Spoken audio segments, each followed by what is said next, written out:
If we look at where we're at today, I mean, the scourge, there are many, right? But the big scourge is inequality. From your travels, how do you begin to address that?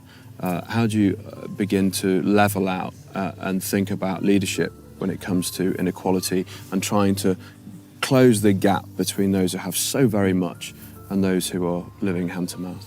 Well, we spoke earlier about narratives and how important that is. So to believe it and know it firstly. And then if you believe it and know that the society is better without that disparity of wealth in the same way, I mean, which is a no-brainer, but somehow we're still on that same conveyor belt going towards this old narrative. But if you can believe that a different way is better, then you can start, your ears can prick up when you start hearing things that talk about decentralization, that talk about challenging the existing orthodoxy. And, and there's plenty that's out there that's trying to do that. And they're not perfect by any means. Right. And there's lots of easy ways to have pot shots at them and dismiss. Pretty much. But still, for me, it's like when someone's talking about decentralization, when someone's talking about diffusing in some way the power base, then my ears prick up. So, even things like Bitcoin and blockchain, even things like some of the stuff that's coming out of Silicon Valley, and peer-to-peer communication and disseminating, and whether it's hotels or taxis or whatever, all of these things that I think that they have something that's trying to diffuse power a little bit. And we said earlier, there's still a few individuals who get incredibly rich from that, but for the rest of the society, there's more of a peer-to-peer aspect and that.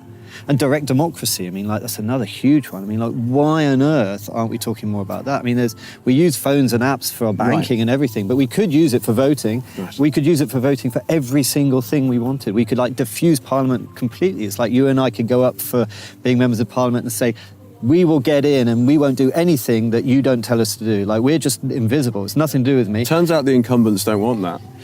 It's interesting, isn't it? And of course, again, like I say, there's nuance in this, and there's clearly people like, well, look at Brexit, look at the ridiculous decisions we made when we give the power back to the people. But that's because we're so disempowered that we're just like leaves in the wind when it comes to all this information. But actually, give people power. We all know that in our lives as being, whether you're in business or whatever. When you give someone responsibility, they step up, and I believe in us as people. I believe. Look at the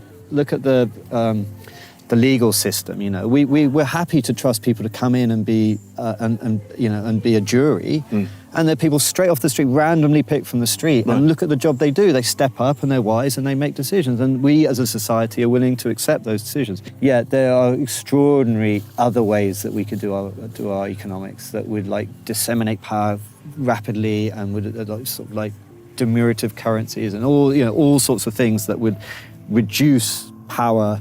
And could even do it in a relatively gentle way, yes. if we went about it all wanting to do it, rather than tearing down the walls. I think that it's in the interest of those in power to see what's coming and maybe start doing that a little bit. But either way, the economic system has to be, I think, completely overhauled. So what does my world look like? Well, actually, it's a decentralized, fully empowered individuals being happy in community. And for those in urban spaces who are sort of very much involved in jobs that they enjoy doing other things, I think it's reevaluating, what is it that I'm doing? Am I of service to the future generations? Am I of service to nature, which we need to support us?